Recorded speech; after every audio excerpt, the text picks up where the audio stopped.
والسلام علیک یا رسول اللہ صلی اللہ علیہ وسلم۔ کعبے کی یہ صدا ہے صلی علی محمد، کعبے کی یہ صدا ہے صلی علی محمد، وحدت کا آئینہ ہے صلی علی محمد۔ جس راہ سے آپ گزرے اس راہ کا ذرہ ذرہ اب تک پکارتا ہے صلی علی محمد، اور طوفان ٹل گیا ہے صلی علی محمد۔ جس نے بھی یہ کہا ہے صلی علی محمد، طوفان ٹل گیا ہے صلی علی محمد۔ جس نے بھی یہ کہا ہے صلی علی محمد، کربل کی سرزمین سے شبیر کی جبی سے سجدہ پکارتا ہے صلی علی محمد۔ ہر درد کی دوا ہے صلی علی محمد، ہر درد کی دوا ہے صلی علی محمد۔ عزیزان ملت اسلامیہ،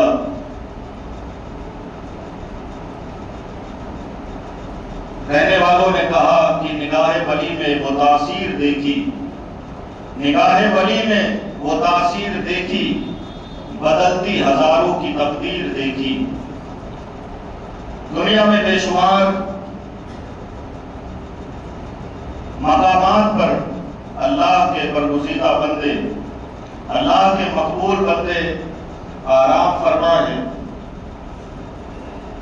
اور لوگ ان کی بارگاہوں میں کسی کے بلانے سے نہیں بلکہ خود کھینچے ہوئے پہنچ جاتے ہیں۔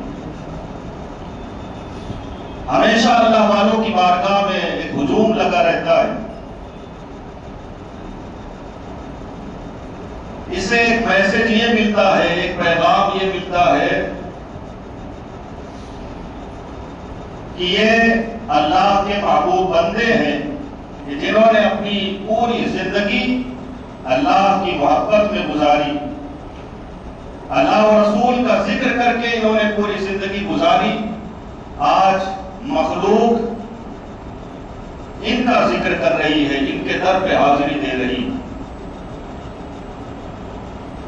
بے شمار ساداتی کرام بھی ہیں، آل رسول بھی ہیں، اولیاء کرام بھی ہیں کہ جن کے روزے آج وہ زیارت گاہ بنی ہوئی ہے، چمک رہی ہے، اور قیامت تک یہ سلسلہ چلتا رہے گا۔ ہمیں تو ہمارے امام نے یہ پیغام دیا کہ اہل بیت اور آل رسول سے، ساداتی کرام سے محبت صرف اسی دنیا میں نہیں بلکہ دعاؤں میں ان کی محبت کو شامل رکھیں، اور جب دعا کریں تو یوں کہا کریں کہ دو جہاں میں خادم آل رسول اللہ کر۔ صرف ایک جہاں کے لیے ذکر نہیں کیا بلکہ امام عشق و محبت نے کہا کہ دو جہاں میں خادم آل رسول اللہ کر۔ ان کی محبت یعنی آل رسول کی محبت، غوث اعظم کی محبت، غریب نواز کی محبت، نظام الدین اولیاء کی محبت، صابر پاک کی محبت ہو یا وارث پاک کی محبت ہو، تو جو بھی ساداتی کرام اولیاء کرام ہے، ان کی محبت اور ان کی جو ہے خدمت کا شرف، یہ ہمیں صرف اس دنیا تک نہیں بلکہ دو جہاں میں خادم آل رسول اللہ کر، دو جہاں میں خادم آل رسول اللہ کر، حضرت آل رسول مقتدی کے واسطے۔ عزیزان ملت اسلامیہ، یہ اہل سنت والجماعت کی خوش نصیبی ہے کہ ہم اللہ کی عبادت کرتے ہیں۔ ہمارا ایمان اور عقیدہ یہ ہے کہ اللہ کے سوا سجدہ کسی کو جائز نہیں، اللہ کی عطا کے بنا کوئی کچھ دے نہیں سکتا ہے۔ اور کی تو بات چھوڑو، نبی پاک صلی اللہ علیہ وسلم جو محبوب کائنات ہیں، محبوب خدا ہیں، وہ بھی اگر کچھ دیتے ہیں تو وہ بھی خدا کی عطا سے دیتے ہیں۔ ہمارا یہ ایمان اور عقیدہ نہیں ہے کہ معاذ اللہ رب العالمین ہم نے مصطفیٰ کو خدا بنا دیا ہو، یا کسی ولی کو ہم نے خدا بنا دیا ہو، یا کسی صحابی کو، اہل بیت کو ہم نے خدا سمجھ لیا ہو۔ ہمارا یہ ایمان اور عقیدہ نہیں ہے۔ ہمارا یہ ایمان نہیں ہے کہ یہ خدا ہے، بلکہ ہمارا یہ ایمان ہے کہ یہ خدا تو نہیں ہے لیکن خدا سے جدا بھی نہیں۔ یہ اللہ والے عزیزان ملت اسلامیہ، 1450 سال کا عرصہ گزر گیا. آپ تاریخ اٹھا کر کے دیکھ سکتے ہیں کہ جتنے بھی بڑے بڑے بزرگ آئے ہیں دنیا میں، صحابہ کرام کا زمانہ دیکھ لیں، اس زمانے سے لے کر آج تک جتنے بھی بڑے بزرگ آئے اور جن کی بارگاہیں آج بھی زیارت گاہ بنی ہوئی ہے، وہ سب کے سب اہل سنت والجماعت سے تعلق رکھنے والی. اور کیوں نہ تعلق رکھا جائے، کیوں نہ ان سے محبت کیا جائے. مثال کے طور پر ایک مثال دے کر کے میں بتانا چاہوں گا، ذہن کو حاضر رکھیں تو انشاءاللہ بات سمجھ میں آ جائے گی. کہ آپ مسجد میں اکیلے بیٹھے ہوئے ہیں، آپ نے دیکھا کہ مسجد کا نل چالو ہے، یعنی ٹوٹی چالو ہے، اس میں سے پانی گر رہا ہے. تو آپ نے دیکھا کہ پانی گر رہا ہے لیکن کوئی وضو بنانے والا موجود نہیں ہے. آپ کیا کریں گے؟ آپ اٹھ کر کے جائیں گے، اس ٹوٹی کو بند کر دیں گے. آپ نے دیکھا کہ مسجد میں کوئی نمازی نہیں، کوئی نہیں ہے، لیکن پنکھا چل رہا ہے. تو آپ کیا کریں گے؟ پنکھے کو بند کریں گے.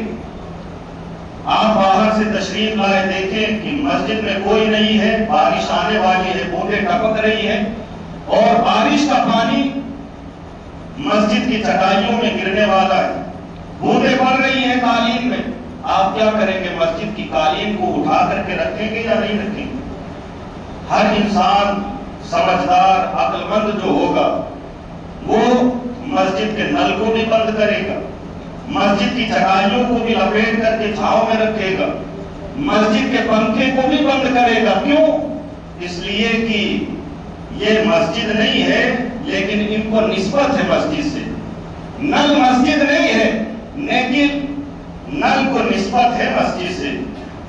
چٹائیاں، دری، قالین یہ مسجد نہیں ہے لیکن ان کو نسبت ہے مسجد سے.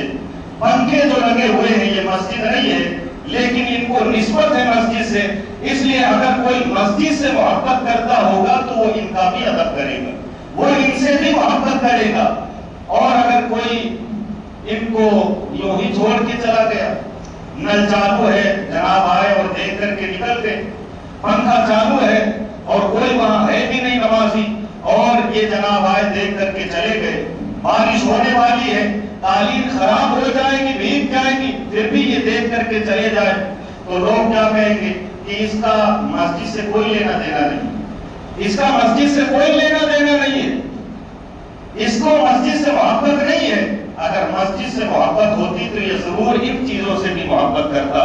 بلا تشبیہ و تمثیل، یہ جو اولیاء کرام کی جماعت ہے، صحابہ کرام ہیں یا پیغمبر ہیں، اللہ کے نبی ہیں، یہ خدا نہیں ہے لیکن خدا سے جدا بھی نہیں ہے. اب اگر کسی کو خدا سے محبت کرنی ہے تو صرف یہ دعویٰ نہ کرے کہ ہم خدا سے محبت کرنے والے ہیں، صرف جو مانگنا ہے خدا سے مانگو، صرف جو ہے جو چاہت رکھنی ہے وہ صرف خدا سے چاہت رکھی جائے. عزیزان ملت اسلامیہ، ایسا نہیں ہے، بلکہ اگر آپ کو خدا سے محبت ہے تو خدا والوں سے بھی محبت کرنی پڑے گی.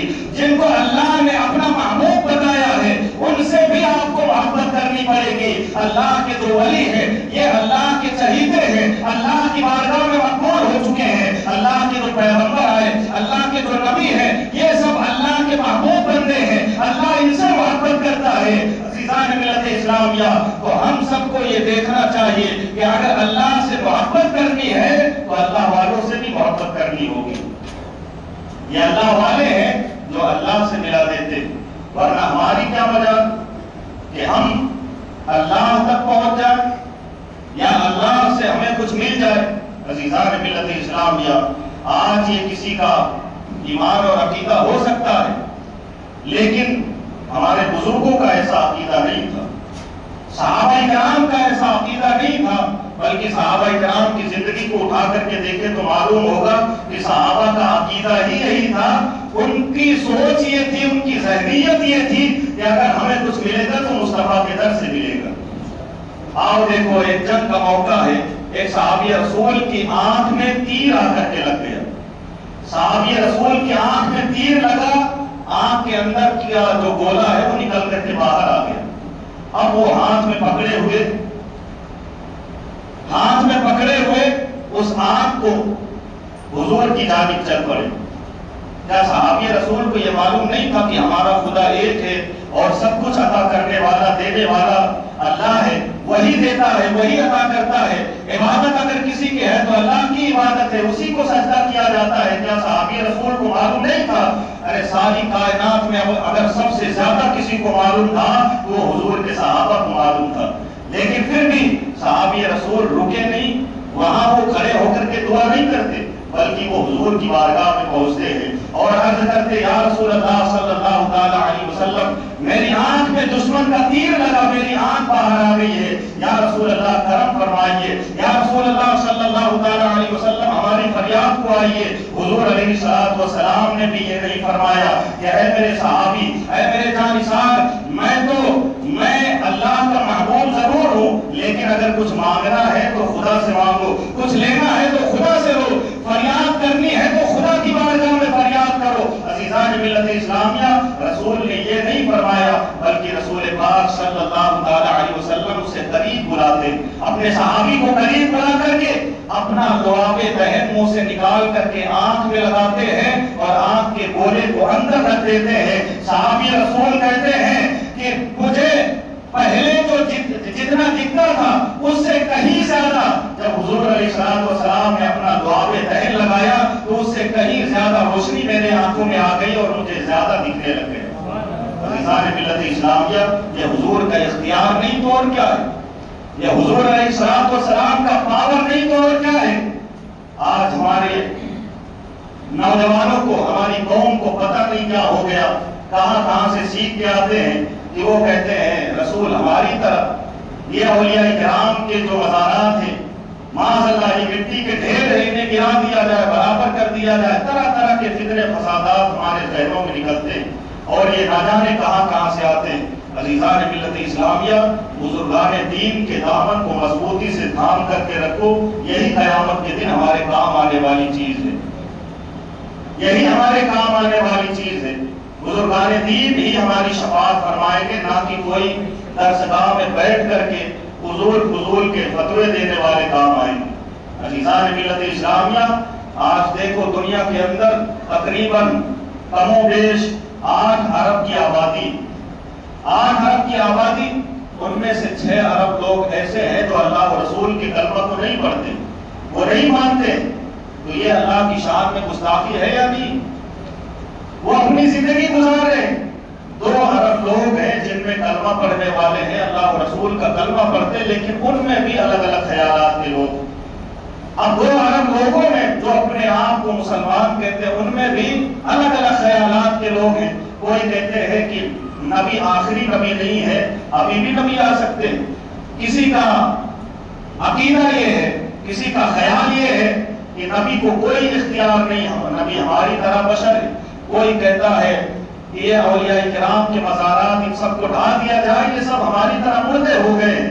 کوئی کہتا ہے محرم الحرام کا جب مہینہ آتا ہے محرم کا تو اس میں طرح طرح کی باتیں سننے کو آتی ہیں۔ لوگوں نے کتابوں میں بھی لکھا کہ امیر المومنین یزید جو ہے وہ حق پر تھا، اور معاذ اللہ رب العالمین، 100 بار معاذ اللہ، حضرت امام علی مقام امام حسین کے تعلق سے کہا جاتا ہے کہ معاذ اللہ وہ ضدی تھے اور ضد میں انہوں نے اپنی جان دے دی ہے، اپنے گھرانے کو انہوں نے خطرے میں ڈالا ضد کی بنا پر، امیر المومنین حق پر تھے۔ تو ذرا دیکھیں یہ کیسے لوگ ہیں، یہ کیسا ان کا ایمان اور عقیدہ ہے۔ تو طرح طرح کے لوگ ہیں، کسی نے کسی کو اپنا نبی بنا لیا تھا، کسی نے یہ کہا کہ نبی ابھی بھی آ سکتے ہیں، کسی نے صحابہ کی شان میں گستاخی کی، کسی نے اہل بیت کی شان میں گستاخی کی۔ تو آج ایسے لوگ ملیں گے جو کلمہ پڑھتے ہیں، اپنے کو مسلمان بھی کہتے ہیں، لیکن ان کے طریقے، ان کے خیالات الگ الگ ہیں۔ لیکن آؤ ذرا دیکھو، اہل سنت والجماعت یہ ایسی مبارک جماعت ہے کہ جس کا معنی یہ ہے کہ اہل سنت یعنی سنت والے، جماعت یعنی نبی کی سنت والے، جماعت یعنی صحابہ کی جماعت، جو ان کی جماعت ہے صحابہ کرام کی، اس طریقے پر چلنے والے، تو یہ اہل سنت والجماعت کہلاتے ہیں۔ تو اہل سنت والجماعت کے ذرا عقیدہ اہل سنت کو دیکھیں کہ کیا ہمارا عقیدہ کیا رہا ہے۔ 1450 سال کی آپ کتابیں اٹھا کر کے دیکھ لو، بزرگان دین کی زندگیاں اٹھا کر کے دیکھ لو، سب کے عقیدے یہی ملیں گے کہ ہم شان مصطفیٰ بھی بیان کرتے ہیں، ہم شان اہل بیت بھی بیان کرتے ہیں، ہم شان صحابہ بھی بیان کرتے ہیں، شان اولیاء کرام بھی بیان کرتے ہیں۔ ہمارے اگر اس ہاتھ میں قرآن ہے تو اس ہاتھ میں اہل بیت کا دامن ہے، اور اللہ کے حبیب صلی اللہ علیہ وسلم نے جو جنتی ہونے کا راز بتایا تھا کہ ایک ہی فرقہ جنت میں جائے گا، اور اس کی دلیل، اس کا راز یہ ہے کہ وہ ایک ہاتھ میں قرآن کو لیے ہوں گے، دوسرے ہاتھ میں اہل بیت کا دامن ہوگا، یعنی میری سنت ہوگی۔ تو کیا اہل سنت و جماعت نے دونوں کو مضبوطی سے نہیں تھاما ہوا؟ یہ اور بات ہے کہ آج بدعمل ہو جائے مسلمان، اہل سنت و جماعت کا کہے اور بدعمل ہو جائے، یہ اور بات ہے۔ یہ گناہ اس کی سزا ضرور اسے ملے گی، لیکن سارے اعمال کی جو جڑ ہے وہ عقیدہ ہے۔ اگر عقیدہ خراب ہے، کتنا بھی پھر وہ عبادت کر لے، اس کی عبادت قابل قبول نہیں ہے۔ عزیزان ملت اسلامیہ، ذرا اور مختصر سے وقت میں ملاحظہ فرمائیں کہ ان اولیاء کرام نے ہمیں کیا دیا ہے۔ آج غریب نواز رحمت اللہ تعالی علیہ آپ ہندوستان کی سرزمین میں تشریف لائے، آپ کی قدموں کی برکت ہے کہ آج ہند کے کونے کونے میں اسلام کی بہار ہے۔ ہند کے کونے کونے میں دیکھیں کہ ایمان کی حرارتیں موجود ہیں۔ عزیزان ملت اسلامیہ، آج بھی چشتیہ فیضان پورے ہندوستان میں لٹ رہا ہے۔ آج بھی ہندوستان کے گلی کوچوں میں، ہندوستان کے شہروں میں، گاؤں میں اگر جا کر کے دیکھیں کوئی نہ کوئی چشتی مل جائے گا۔ یہ فیضان غریب نواز ہے کہ ہر شہر میں چشتیہ فیضان لٹ رہا ہے۔ عزیزان ملت اسلامیہ، سرکار غریب نواز تشریف لائے، آپ کے خلیفہ ہیں خواجہ قطب الدین بختیار کاکی رحمت اللہ تعالی علیہ، جن کی مزار مبارک ہے دہلی کے اندر۔ غور فرمائیں اور دیکھیں کہ ان بزرگوں نے ہمیں کیا دیا ہے، ہمارے اس ملک کو کیا دیا ہے۔ خواجہ غریب نواز جو آرام فرماتے ہیں اجمیر معلیٰ میں، آپ کے پہلے خلیفہ ہیں خواجہ قطب الدین بختیار کاکی، کہ جو دہلی کی سرزمین میں جن کی مزار ہے، اور پھر ان کے خلیفہ ہے بابا فرید الدین گنج شکر رحمت اللہ تعالی علیہ، جو کہ پڑوسی ملک میں۔ پھر ان کے جو خلیفہ ہے وہ محبوب الہی نظام الدین اولیاء رحمت اللہ تعالی علیہ، جو کہ دہلی کے اندر آرام فرما رہے ہیں۔ پھر ان کے جو خلیفہ ہیں وہ خواجہ سراج الدین چراغ دہلوی رحمت اللہ تعالی علیہ۔ پھر ان کے 8 خلفاء کے بعد میں، یعنی ان کے خلیفہ، پھر ان کے خلیفہ، ان کے خلیفہ، 8 پیڑھیوں کے بعد میں ایک اور عظیم ولی جن کا نام آپ نے سنا ہوگا، خواجہ نظام الدین ثانی اورنگ آبادی، جو کہ مہاراشٹر کی سرزمین میں ایک جگہ ہے اورنگ آباد، وہاں پہ یہ ولی کامل۔ خواجہ نظام الدین ثانی یہ وہ نظام الدین نہیں ہے جو دہلی میں، یہ دوسرے خواجہ نظام الدین اورنگ آبادی علیہ رحمہ کے گھر میں ایک ولی کی ولادت ہوتی ہے جن کا نام خواجہ فخر الدین فخر جہاں علیہ رحمہ۔ خواجہ فخر الدین علیہ رحمہ یہ بہت ہی مقبول اور اللہ کے ولی، ان کی مزار مبارک بھی دہلی کے اندر خواجہ قطب الدین بختیار کاکی رحمت اللہ تعالی علیہ کے ہی مزار مبارک کے پاس میں کبھی آپ جائیں دہلی تو زیارت ضرور کریں۔ خواجہ فخر الدین علیہ رحمت و رضوان کی مزار مبارک دہلی کے اندر ہے۔ آپ اورنگ آباد کے رہنے والے تھے، آپ کے والد پیر و مرشد تھے، ولی کامل تھے، تو انہوں نے ہی سب کچھ آپ کو عطا کیا اور اپنے بعد سلسلہ چلانے کے لیے اجازت دی۔ عزیزان ملت اسلامیہ، آپ کچھ وقت تک تقریباً 40 سال تک اورنگ آباد میں رہے۔ اس کے بعد آپ کے پیر و مرشد نے آپ کو حکم دیا کہ دہلی کی سرزمین میں جا کر کے دین کا کام کریں۔ آپ وہاں سے چلے اور دہلی آئے۔ دہلی میں آپ نے خانقاہ کی تعمیر کی اور وہاں سے آپ نے امن و شانتی کا پیغام دینا شروع کیا، تصوف کا درس دینا شروع کیا۔ عزیزان ملت اسلامیہ، پھر آپ دیکھیں کہ خواجہ فخر الدین علیہ رحمہ جن کی بڑی کرامتیں ہیں، بڑے واقعات ہیں، آپ کی سیرت بہت طویل ہے، لیکن اس مختصر سے وقت میں جو میں بتانا چاہتا ہوں آپ توجہ کے ساتھ سنیں۔ بس ایک جھلک خواجہ فخر الدین علیہ رحمہ کی دکھانا چاہوں گا کہ آپ اتنے بڑے عابد و زاہد اور اتنے بڑے آپ عالم تھے کہ آپ دہلی کے محدث کہلاتے تھے، محدث دہلوی کہلاتے تھے۔ ایک مرتبہ آپ حج کے لیے جا رہے تھے، راستے میں آپ تھوڑی دور پہنچے کہ اس وقت اور یہ بات آج سے تقریباً 300 سال پہلے کی ہے کہ مغلوں کا دور ختم ہو رہا تھا اور پھر ایسٹ انڈیا کمپنی ہندوستان میں اپنا پنجہ جمانا شروع کرتی ہے. اس وقت فکروں کا دور شروع ہوا تو خواجہ فخر الدین علیہ الرحمہ یہ حج کے لیے جا رہے تھے, اپنے پاس پیسے رکھے ہوئے تھے راستے کے خرچ کے لیے. اس وقت ایک عورت آتی ہے, ایک خاتون آتی ہے اور وہ کہتی بابا جی میری بیٹی کی شادی کرنی ہے لیکن پاس میں کوئی مال نہیں ہے, ہمارے پاس کچھ بھی نہیں ہے, ہم غریب ہیں, فقیر ہیں, ہمیں اگر کچھ مل جائے تو ہم اپنی بیٹی کی شادی کر دیں. یا اللہ والوں کی شان دیکھیں, یہ خود بھوکے رہتے دوسروں کو کھلا دیا کرتے, یہ گھرانہ ہی ایسا ہے. عزیزان ملت اسلامیہ, خواجہ فخر الدین علیہ الرحمہ فخر جہاں نے اپنے جیب سے جتنا بھی مال تھا سب نکال کر کے, یعنی حج کے راستے کا جو بھی خرچ آپ کے پاس تھا, جو پیسہ تھا, وہ سب اٹھا کر کے اس عورت کو دے دیتے ہیں اور واپس وہیں سے آپ گھر چلے آتے ہیں. تو یہ اللہ والے ہیں کہ جو امت کے لیے, غریب امت کے لیے سب کچھ لٹا دیا کرتے ہیں. عزیزان ملت اسلامیہ, وہ خواجہ فخر الدین علیہ الرحمہ دلی میں رہتے اور دلی کے اندر جہاں نظام الدین اولیاء علیہ الرحمہ کی درگاہ ہے, وہیں پہ اسی محلے میں ایک اور شخصیت تھی جن کا نام خواجہ میر شفیع الدین علیہ الرحمہ. یہ اپنے وقت کے یہ بھی بزرگ تھے اور وقت کے بادشاہ جو مغلوں کے بادشاہ تھے, ان کے وقت کے جو بادشاہ تھے اس بادشاہ کے استاد آپ کہلاتے. تو خواجہ جو ہے میر شفیع الدین علیہ الرحمہ, ان کے گھر میں سن 1150 ہجری میں ایک بچے کی ولادت ہوتی ہے, بڑا ہی خوبصورت اور ایسا بچہ کہ جو دیکھتا تو دیکھتا ہی رہ جاتا. تھوڑے دن بعد آپ نے یعنی والد نے نام رکھا ضیاء الدین, نام رکھا آپ کا ضیاء الدین. عزیزان ملت اسلامیہ, بچپن میں ہی انہوں نے حفظ قرآن کیا, حافظ بن گئے اور پھر تھوڑے ہی وقت کے اندر آپ نے پورے عالم کا کورس مکمل کیا. اور پھر دیکھیں کہ ایک وقت ایسا آیا کہ آپ کے پاس بڑے بڑے مسئلے پوچھنے کے لیے لوگ آیا کرتے اور آپ نے ایک مدرسے کو بھی قائم کیا, یعنی حضرت ضیاء الدین علیہ الرحمہ جن کو مولانا ضیاء الدین کے نام سے یاد کیا جاتا. یہ دہلی میں نظام الدین اولیاء رحمۃ اللہ تعالی علیہ کے جو ہے ان کے پڑوس میں ہی آپ کا مکان تھا. عزیزان ملت اسلامیہ, مولانا ضیاء الدین علیہ رحمۃ و رضوان بڑے ہی تقویٰ اور پرہیزگار اور عبادت و ریاضت کیا کرتے تھے. جب فخر الدین فخر جہاں علیہ الرحمہ کی نگاہ آپ پر پڑی تو آپ نے یہ دیکھ لیا کہ یہی وہ شخصیت ہے, یہی وہ ذات ہے, یہی وہ شخص ہے کہ جس کے اندر یہ طاقت ہے کہ وہ میرے ولایت کا بھار اٹھا سکتا ہے اور یہ جو سلسلہ ہے اس کو آگے بڑھا سکتا ہے. چنانچہ خواجہ فخر الدین فخر جہاں علیہ الرحمہ نے آپ کو خلافت سے نوازا اور اپنے سینے سے لگا کر کے آپ کے اندر جو کچھ تھا آپ نے عطا کیا.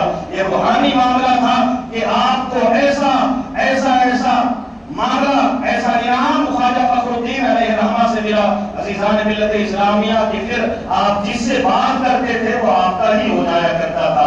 مولانا ضیاء الدین علیہ الرحمہ تقریباً 9 سال اپنے پیر و مرشد کی بارگاہ میں رہے اور ان سے سیکھتے رہے. عزیزان ملت اسلامیہ ان سے تصوف کا درس لیتے رہے. پھر ایک وقت آتا ہے کہ پیر و مرشد نے اشارہ کیا کہ آپ کو جے نگر یعنی جے پور کی طرف تشریف لے جانا ہے اور جے پور کے اندر آپ کو دین کا کام کرنا ہے. عزیزان ملت اسلامیہ, جب حضرت خواجہ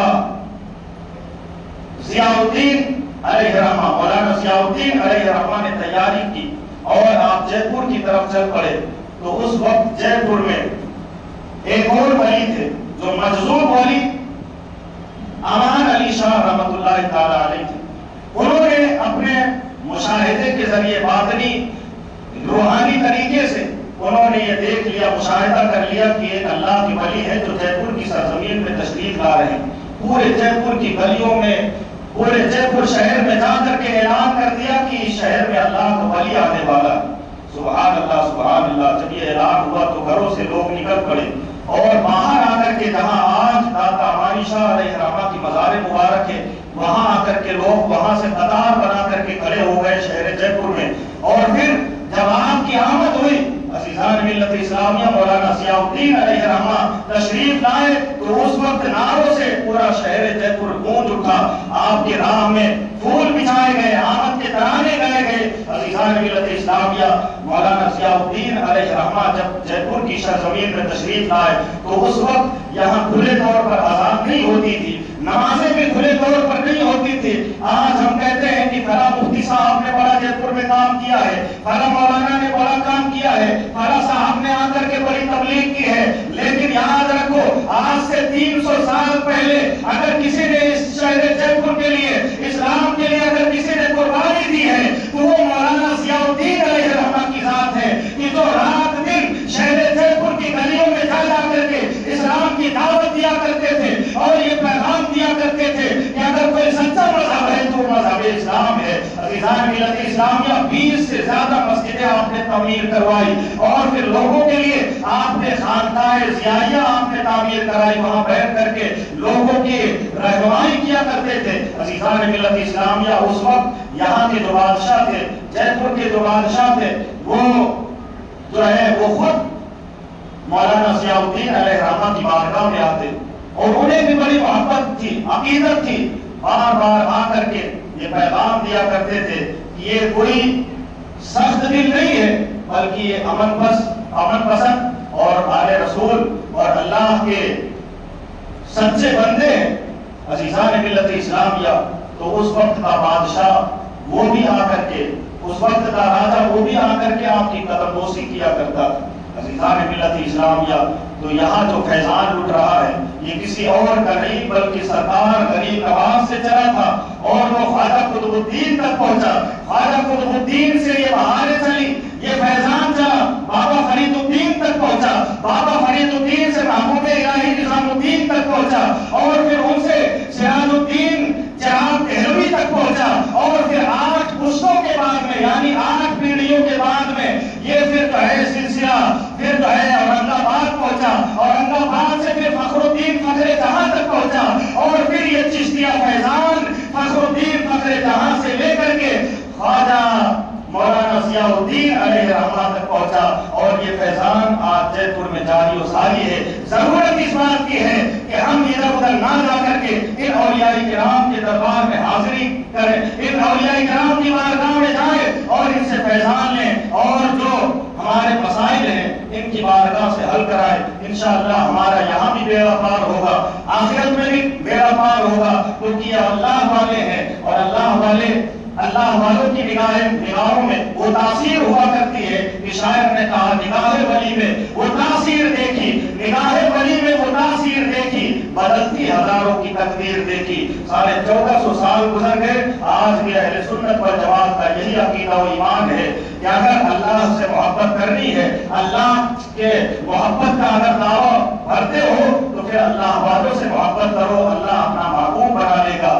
اللہ پاک کی بارگاہ میں دعا ہے کہ ہم سب کو ان تمام اولیاء کرام سے محبت کرنے کی توفیق عطا فرمائے۔ 21 ذی القعدہ سے لے کر کے 25 ذی القعدہ تک، یعنی آنے والی جو تاریخ ہے 21 ذی القعدہ سے اس سے مولانا ضیاء الدین شروع ہوگا، تو آپ حضرات بھی زیارت کے لیے جائیں، فاتحہ خوانی کریں اور ان کے وسیلے سے دعا کریں۔ اللہ پاک کو ضرور